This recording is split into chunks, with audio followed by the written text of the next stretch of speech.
Welcome back, everybody. This is the last day of the 3-day mindset challenge, and I'm super proud of each and every one of you for getting to this point. A lot of good information to come. A lot of good information right now. Take it all in. Take it all in. Again, my name is Brent Edmonds, founder of the Academy, all with the sole purpose of unlocking right here. Okay, today's lesson, we're going to be talking about becoming a student of the game. And the concepts that you learn by being a student of this game will help carry over in life in general. I lived at home until I was 29. I was part of that era. Okay, I'm 32 now. So that means the last 3 years I've been, trying to learn this stuff, being on my own. And it's kind of tough. Okay, I mean, you got bills, you got a family, you got house responsibilities, you got to fix things, you got to do it clean, you got to keep upkeep. There's a lot. And thing is, it might be tough at first, but then you build a routine, and guess what?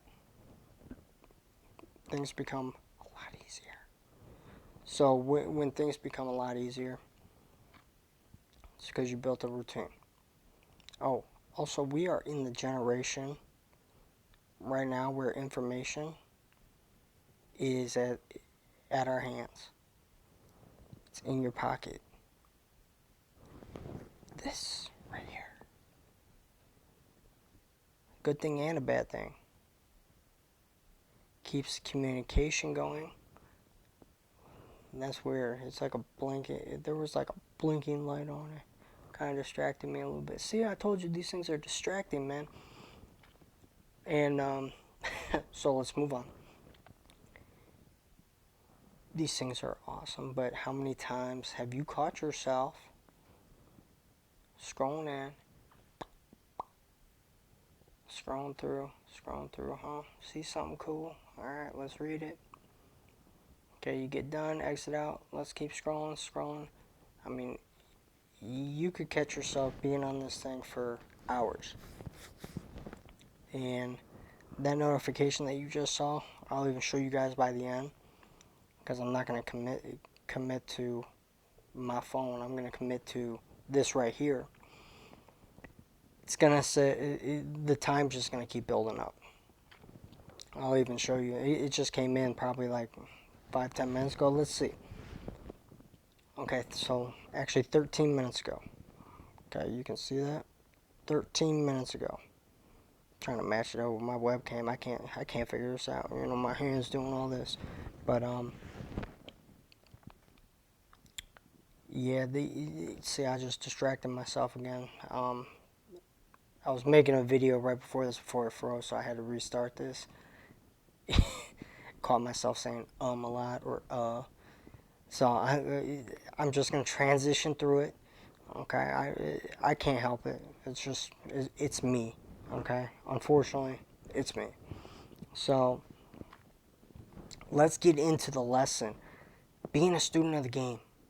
One of my coaches back in the day had us keep a notebook. What was the whole purpose of the notebook? And then he said we had homework with that notebook. I'm like, come on, man, this is just baseball.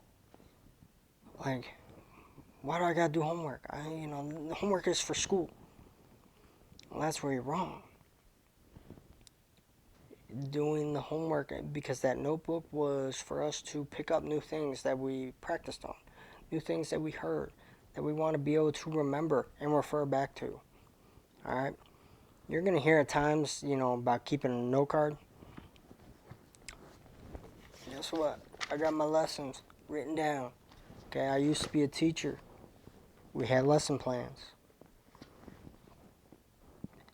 Everybody does it to be successful and to remember to go over the things that you want to, or to remember the things that you want to. Okay, I use them both. Some people can just remember them. Some people need to write them down. Do what works best for you. But the whole purpose behind the notebook was to write those things down, and then you start building it up. I used to have something smaller than what I just showed you, the 70-page one, and the 70-page one that would get filled up very quickly. But then you store it away in a place that's going to be organized, and you start a new one, or you just keep filling it up, and then you refer back to it. And the thing is, you can refer back to it, to things that worked. And what you're doing right now, which may not be working or may need tweaked, you refer back to that, you add that in, and then you make the new concepts work. So you never forget it. Sometimes it's good to go back to the basics. And I believe I mentioned that in playing Free of Failure is, going back to the basics. Playing Free of Failure, I mean, you start thinking of this as a job, you're not going to have as much fun. You're taking the fun out of the game. Once you start having fun and having fun with the process, it starts opening up your gameplay. You start having more fun. All right? So, back to that, just be a sponge for everything. Be a sponge. Anything that you hear, it doesn't matter. I mean, I had 4 hitting instructors, multiple pitching coaches, multiple coaches that I've come across. Guess what? You start taking, here's your bucket. Okay, your bucket's right here. Take from this coach, bucket, this coach, bucket, this coach, bucket. And then you use it to form you. Because the one thing, especially me being a coach, as well as I'm not trying to change your style, because the way that you throw, that's the way you throw. The way that you swing the bat, it's the way you swing the bat, but you can add in tweaks. Okay?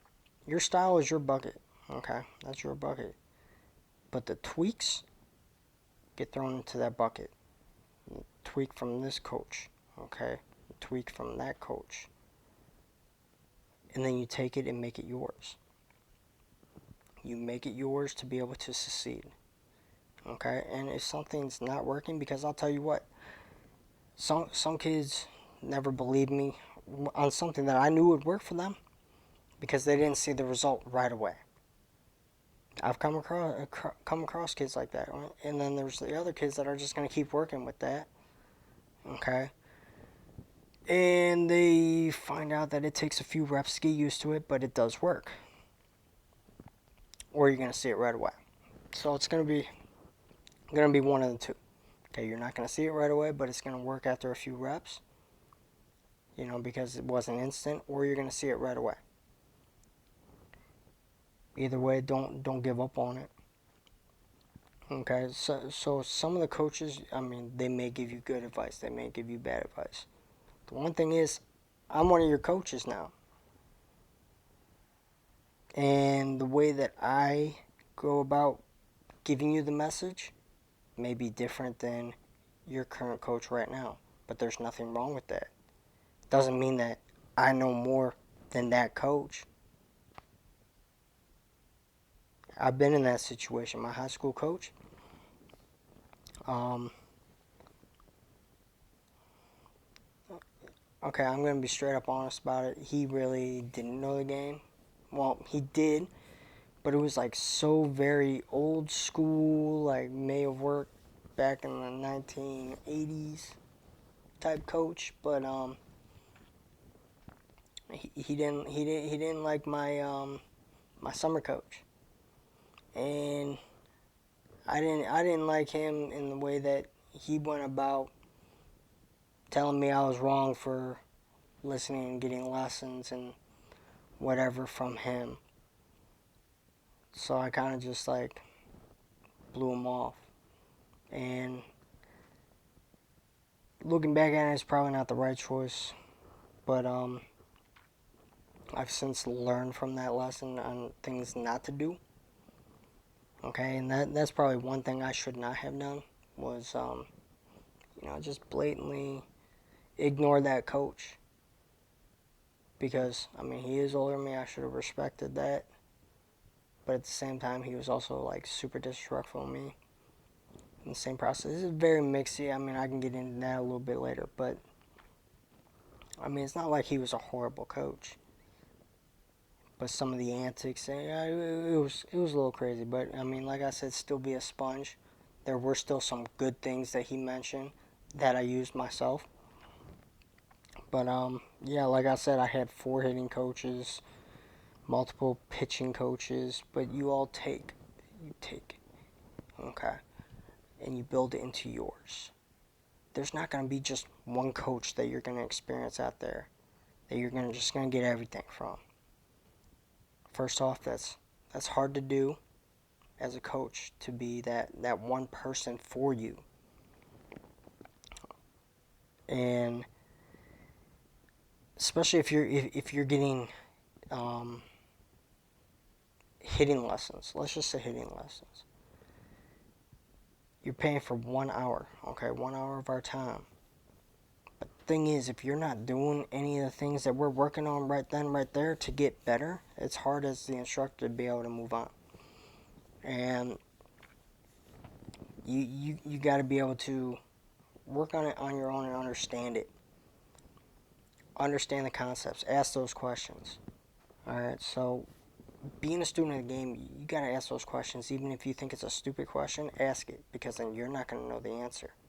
Rely on your teammates. Some of your teammates may understand it, but guess what? If you don't understand it, a good teammate's going to help get you up to snuff. Okay? Keep your notebook. Research everything that you can. We're in the day and age, like I said, right here.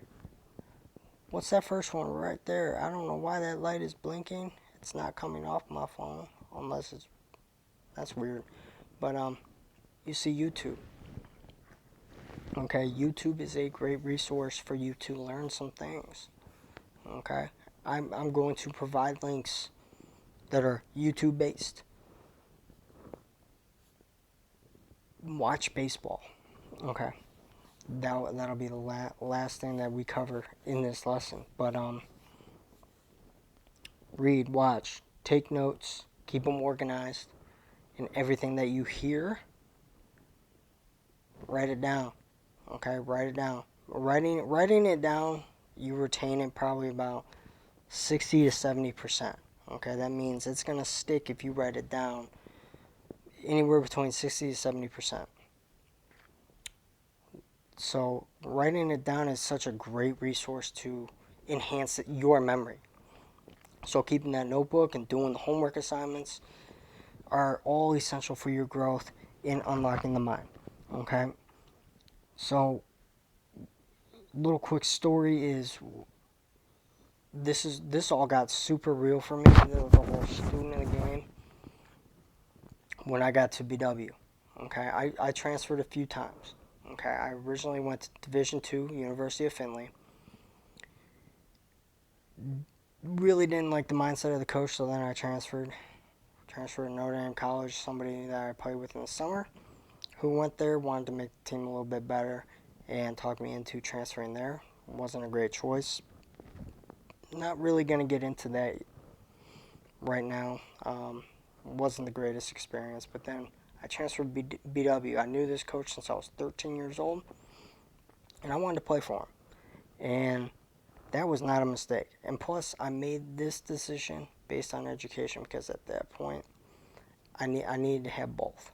Okay, and you're going to hear me refer to, when you make your decision, especially if you're 17, 18 years old right now, and you just want to go to college to play baseball, well, make your decision based off the education that you can get in front of you. If they have your major and what you want to study, that's where you should be making your decision. Not like, hey, Georgia came calling, I'm going to pick them, even though they don't have my major and they don't have what I want to pursue, if baseball doesn't work out.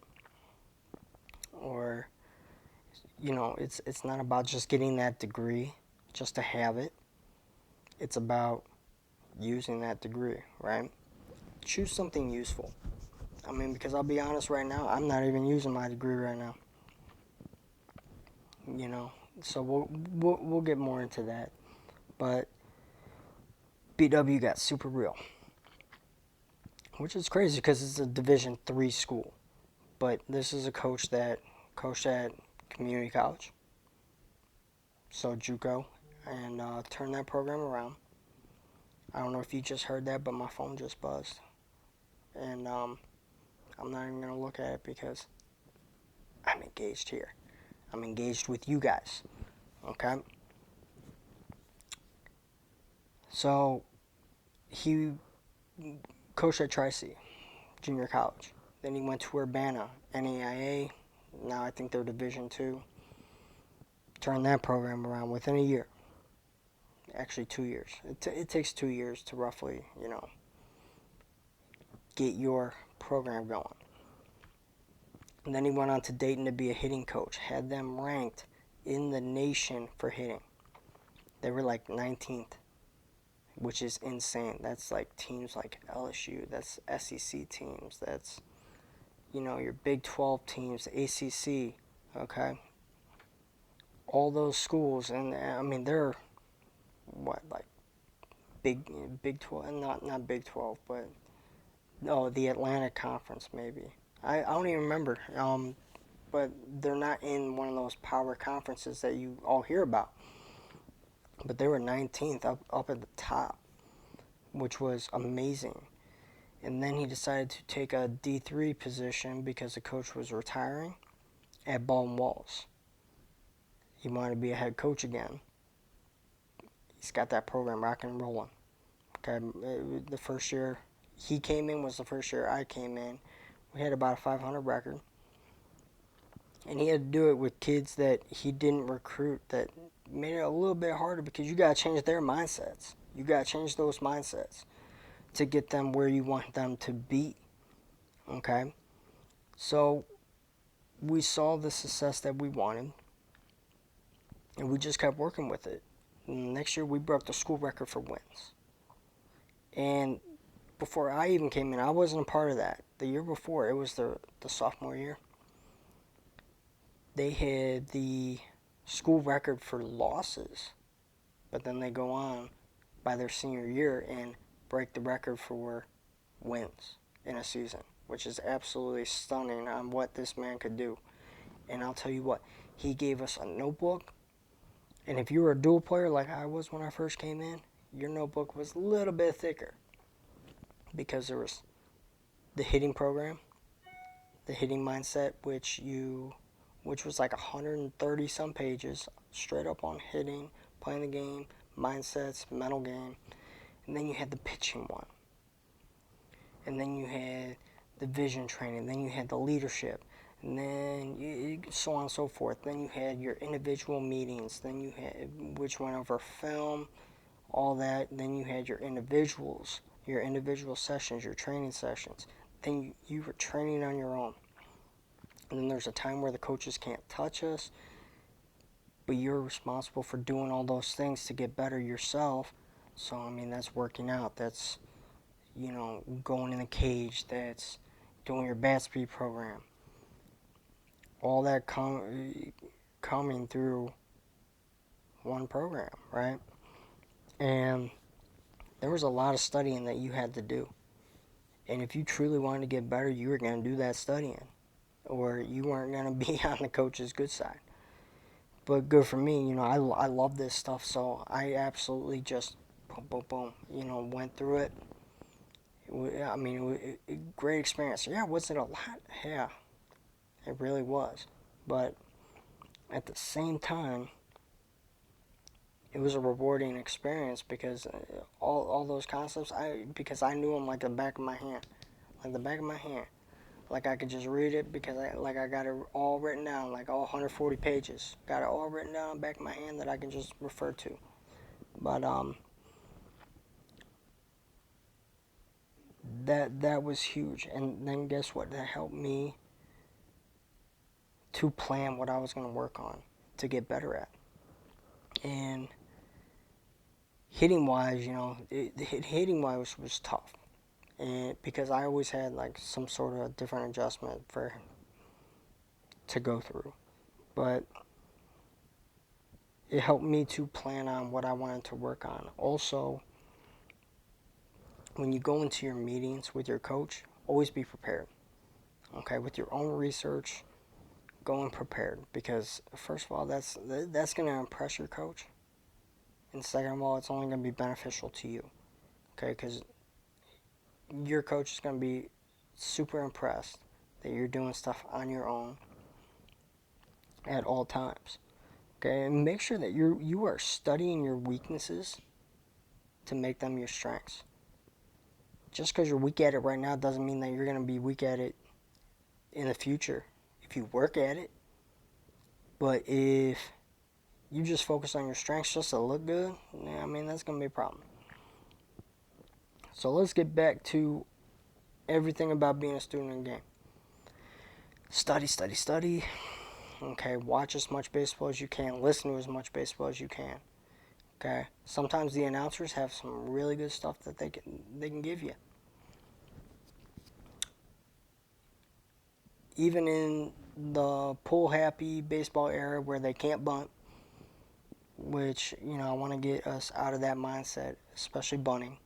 Okay, bunting is pretty essential.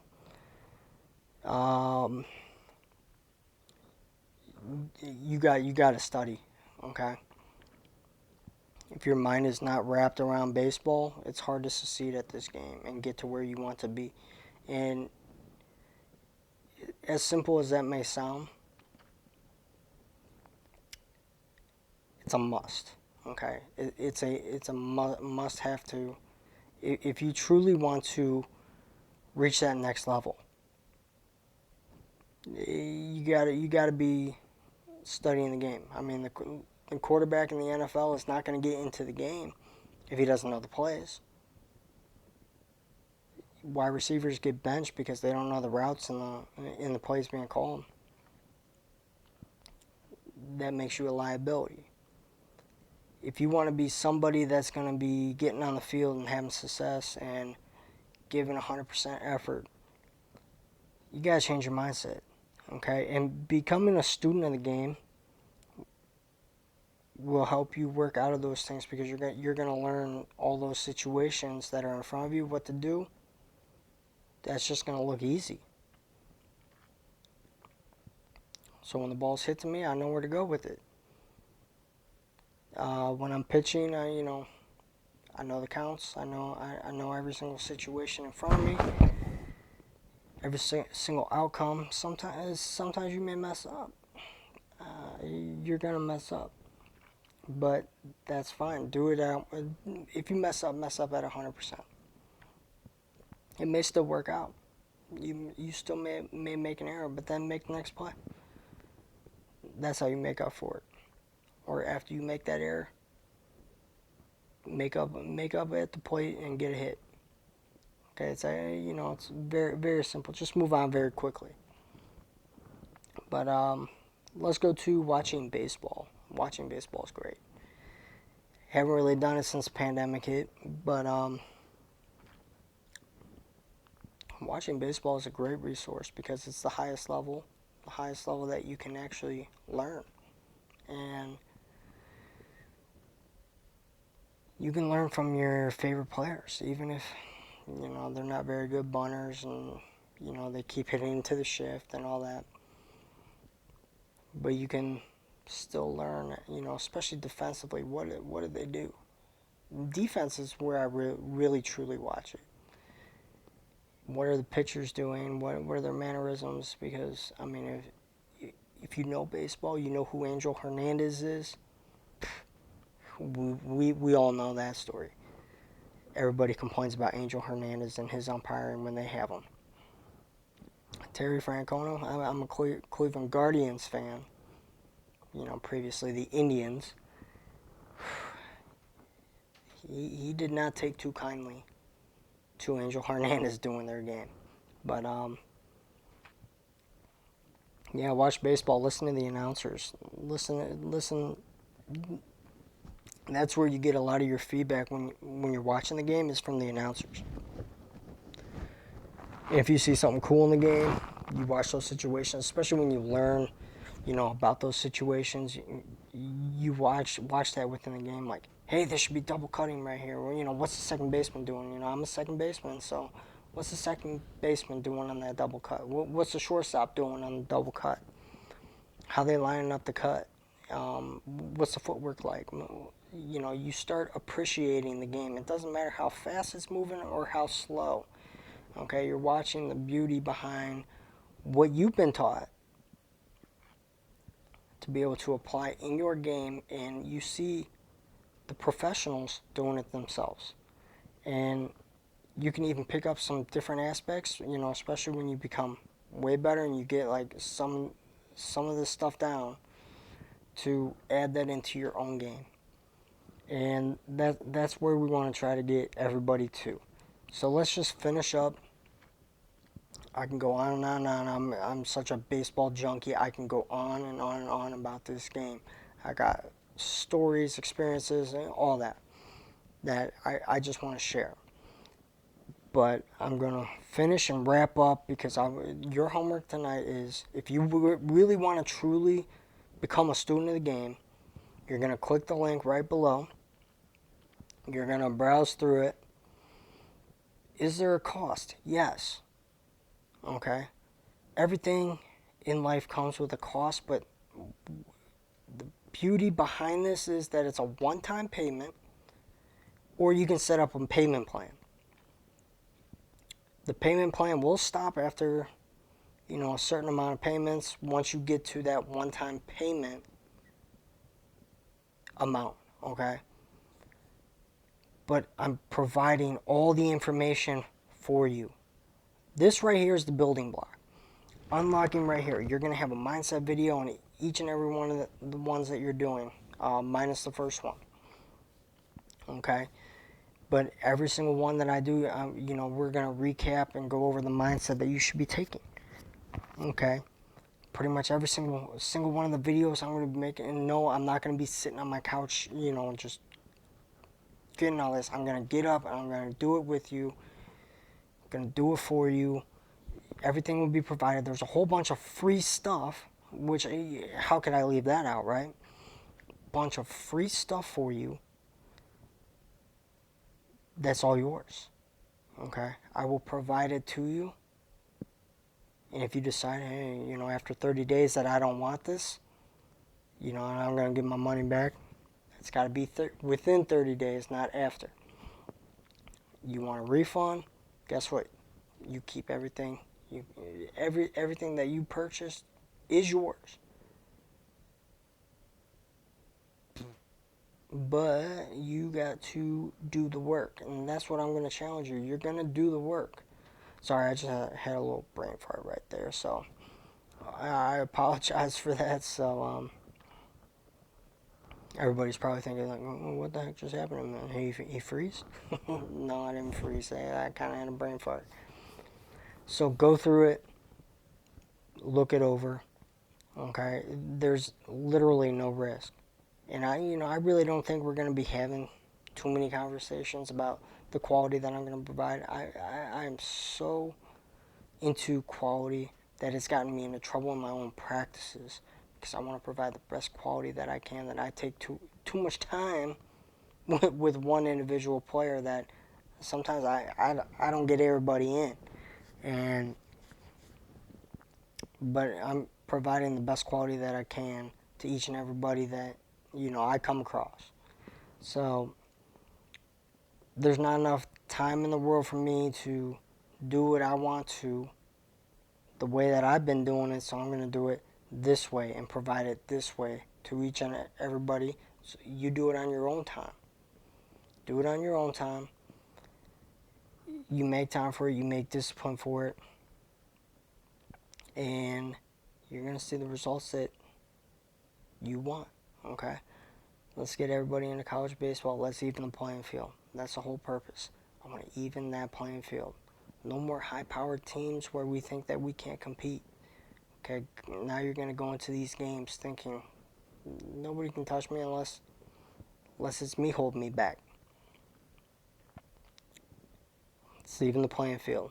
If you're ready to do that, click below, read through it, go through it, okay? And I promise you, you won't regret your decision.